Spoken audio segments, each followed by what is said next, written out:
Hi friends, welcome back to value investing. IRCTC में आज 6200 plus के लेवल्स देखने के बाद हमें सबसे पहले तो 10% का लोअर सर्किट देखने के लिए मिला। ठीक है, उसके बाद वो लोअर सर्किट और रिवाइज हुआ और नीचे हमें सेलिंग होता हुआ दिखाई दिया और लास्टली हमें 15% के लोअर सर्किट पे क्लोज होता हुआ दिखाई दे रहा है। ऐसे क्यों हुआ है उसके ऊपर हम लोग डिस्कस करेंगे इस वीडियो में। अच्छी खासी लर्निंग आपको मिलेगी, वीडियो को आप एंड तक ज़रूर देखें। सबसे पहले आपने पी रेशियो जो है इसका वाला उसको फॉलो करना चाहिए। ठीक है, तो हिस्टोरिकली 2019 से कितना मेंटेन हो रहा था, 20 में कितना था, 21 में कितना था। तो यहाँ पे अगर आप चेक करते हैं तो ये 2019 में ऑलमोस्ट 50 के आसपास चल रहा था। ठीक है, 2020 में भी ये 80 के आसपास चला गया। उसके बाद 2021 में जब मार्केट अपने ऑल टाइम हाई पे चल रहे थे, अच्छा खासा मतलब जो बाइंग वगैरह चल रहा था FI के थ्रू, DI के थ्रू, तो उस टाइम पे इसको वैल्यूशन मिल रहा था 150 का। फिर अगेन हम लोग दे सकते हैं 250 के आसपास तक भी ये चला गया था। ऐसे क्यों हुआ था? क्योंकि ऑलरेडी लॉकडाउन वगैरह मतलब लॉकडाउन वगैरह खुलने की न्यूज़ आ रही थी। साथ ही में कुछ पॉजिटिव जो इनिशिएटिव्स होते हैं IRCTC की तरफ से वो लेते हुए दिखाई दे रहे थे। तो वहाँ पर 250 के लेवल्स हमें दिखाई दे रहे थे पी रेशियो के। उसके बाद रिसेंट में ये जैसे जैसे और ज़्यादा न्यूज़ आती रही तो ये ऑलमोस्ट 350 के आसपास का जो पी है, मतलब मोर देन 350 टच कर लिया था इसने। ठीक है, तो 350 का पी एक बहुत ज़्यादा है वैल्यूशंस के हिसाब से। कैसे मैं आपको बताता हूँ। ठीक है, अभी ये आपने देखा होगा ये मीडियन पी अगर आप देखें तो 75 का निकल के आता है। अभी हम लोग सबसे पहले देखेंगे कि अर्निंग पर शेयर कितना आ सकता है इस पर्टिकुलर फाइनेंशियल ईयर में। उसके लिए आपको थोड़े से लॉजिकल कैलकुलेशंस करने पड़ेंगे। ठीक है, तो सबसे पहले हम लोग नीचे चलेंगे। यहाँ पे देखिए 2020 में कंपनी ने किस तरीके से परफॉर्म किया था। तो 2020 में कंपनी ने जो नेट प्रॉफिट जनरेट किया था वो 513 करोड़ का था। ठीक है, अभी क्या है, हम लोग इस ईयर को पर्टिकुलरली हम लोग कंपेयर करेंगे 2020 के साथ। ठीक है, तो हमारा जो रिजल्ट रहेगा ये जून 2021 वाला, इसको हम लोग कंपेयर करेंगे जून 2019 के साथ, तो उससे हमारा बेटर पिक्चर आ जाएगा। तो यहाँ पे देख सकते हैं आप 83 करोड़ का प्रॉफिट था। और अगर हम लोग जून 2019 का देखें, क्योंकि ये 4 क्वार्टर मिला के ही तो हमारा 2020 का वो ये आएगा ना, रिजल्ट आएगा ना, तो वहाँ पे देखिए 72 है। तो स्पेशली अगर देखें तो 72 को इस ईयर का जो मतलब Q1 था उसने बीट किया है। ठीक है, 83।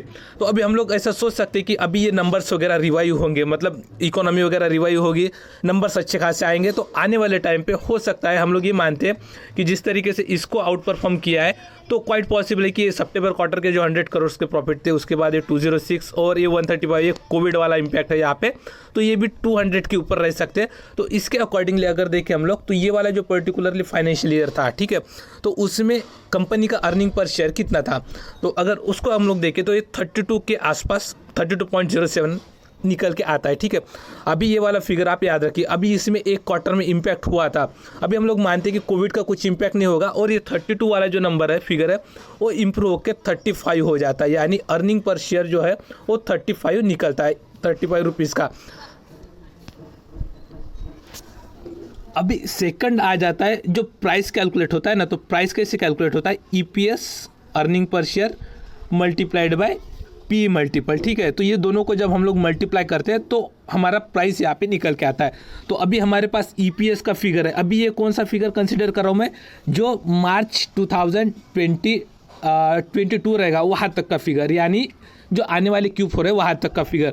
तो ये वाला 35 हो सकता है। ठीक है, अभी पी मल्टीपल आप अपने हिसाब से ले लीजिए। ठीक है, हिस्टोरिकली मैंने ऑलरेडी बोला है कि 2019 में 80 के आसपास का चल रहा था। उसके बाद 150 ये मुझे थोड़ा सा सही लगता है। ठीक है, 150 ये मेंटेन हो सकता है किसी को लगे 200, किसी को 220, 250। तो अभी इसके अकॉर्डिंगली क्या लेवल निकल के आते हैं वो चेक करेंगे हम लोग। इंपॉर्टेंटली 150 से लेकर 200 अगर है तो मेरे अकॉर्डिंगली सही रहेगा। तो सबसे पहले हम लोगों ने 35 का EPS ले लिया। अभी हम लोग 150 से अगर इसको मल्टीप्लाई करें तो ये वाला फिगर कितना निकल के आ रहा है, 5250 का। और अगर हम लोग 35 को ही अगर 200 से मल्टीप्लाई करते हैं तो ये फिगर निकल के आता है 7000 का। ठीक है, अभी ये वाला हो गया हमारा अजम्पशन, क्या कि 35 का अगर पी है और 150 से लेकर 200 के बीच में अगर ये रहता है तो क्या प्राइस निकल के आ सकता है। अगर मेरा स्ट्रॉन्ग अगर कन्विक्शन में बताऊँ तो मुझे 150 के लेवल जो है ना ये बहुत ज़्यादा प्रॉमिसिंग लगते हैं। स्लाइटली ओवरवैल्यूड हो सकते हैं लेकिन ये वाले डेफिनेटली मेंटेन हो सकते हैं। तो मेरा कैलकुलेशन रहेगा 150 के हिसाब से। ये 5878 रुपीज़ का जो प्राइस है उसके अकॉर्डिंगली अगर हम लोग पी मल्टीपल देखें तो ये 350 का निकल के आता है। कितना? 350 का, क्योंकि अभी ईपीएस डाउन है, इसके वजह से हमें ये वाला पी मल्टीपल बढ़ा हुआ दिख रहा है।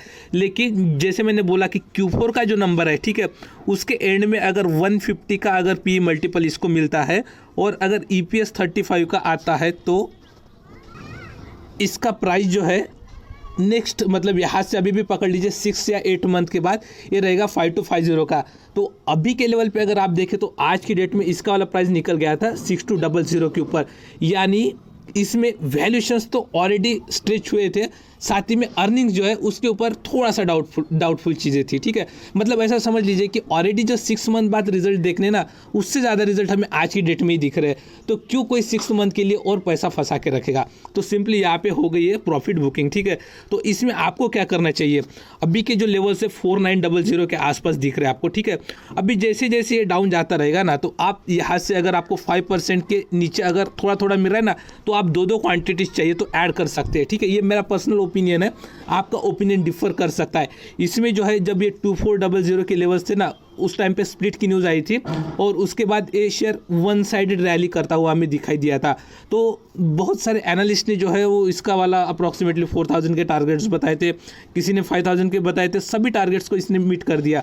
इसमें मेजरली क्या हुआ है मैं आपको बताता हूँ, ऑपरेटर काफ़ी सारे एंटर हो गए, उन्होंने ऑलरेडी पोजीशन बना के काफ़ी शेयर को ऊपर तक लेके चले गए और उसके बाद वहाँ पे सेलिंग कर रहे हैं। और रिटेल इन्वेस्टर उनको जब कोई भी स्टॉक ऊपर जाता है तो उस टाइम पे उनको खुशी होती है, थोड़ा थोड़ा प्रॉफिट दिखता है 2%, 5%, 10% का, लेकिन जब गिरता है ना तो एक ही साथ 10%, 15% ऐसे हो जाता है। ठीक है, तो जो भी लॉन्ग टर्म वाले प्लेयर है, अभी इसको याद रखिए। ठीक है, जो भी लॉन्ग टर्म वाले प्लेयर है वो चाहे तो आप 4000 से लेके 4500 के बीच में भी अगर कुछ आप एक्यूमुलेट करना चाहे तो डेफिनेटली कर सकते हैं। अभी के लेवल पे मैं डेफिनेटली सजेस्ट नहीं कर रहा हूँ 4900 के आसपास, क्योंकि आने वाले टाइम पे 6 या 8 मंथ के बाद हमें 5250 के लेवल्स दिखाई देने चाहिए। ठीक है, तो यहाँ से जितना भी डिस्काउंटेड प्राइस में आपको ये वाला स्टॉक मिले, आप डेफिनेटली इसको पिक कर सकते हैं। 4000 के लेवल्स पे अभी अगर आपको मिल जाता है तो डेफिनेटली आप स्प्लिट के पहले उठाना चाहे तो उठा सकते हैं। आने वाले टाइम पे हो सकता है और थोड़ा सा इसमें वीकनेस बना रहे, लेकिन ये वाला मेरे अकॉर्डिंगली अगर देखें तो शेयर 4000 से लेके 4500 के बीच में एक अच्छा खासा डील हो सकता है, जिन्होंने भी 2400 या फिर 3000 के आसपास का रैली अगर मिस किया है तो। और यहाँ पे एक चीज़ और क्लियर करना चाहूँ, 150 का जो पी मल्टीपल है, अगर मार्केट इसको उतना नहीं देता है और अगर 100 देता है तो ये लेवल्स आ सकते 3500 के आसपास के। ठीक है, तो आपको सिंपली केयरफुल जो होना है वो पी मल्टीपल पे होना है, क्योंकि ईपीएस तो मेरे फ्यूचर प्रोजेक्शंस के अकॉर्डिंगली 35 का आने का चांसेस बिल्कुल पक्का मुझे लग रहा है। यहाँ पे ये 32 से लेकर 35 डेफिनेटली आएगा, ऐसा मेरा वाला प्रेडिक्शन है। आने वाले टाइम पे देखेंगे हम लोग कि किस तरीके के इसके वाले नंबर्स वगैरह, मतलब जब ये Q2 के नंबर्स आ जाएंगे ना, उसके बाद ही हमें एक क्लैरिटी मिल जाएगा। उस टाइम पे भी मैं एक वीडियो आपको बना के सजेस्ट कर दूंगा कि क्या चीज़ें हो सकती है करके। आई होप ये एनालिसिस आपको अच्छा लगा होगा। अगर अच्छा लगा है तो वीडियो को लाइक करना ना भूले और इस चैनल को सब्सक्राइब करिए। Thanks for watching this video.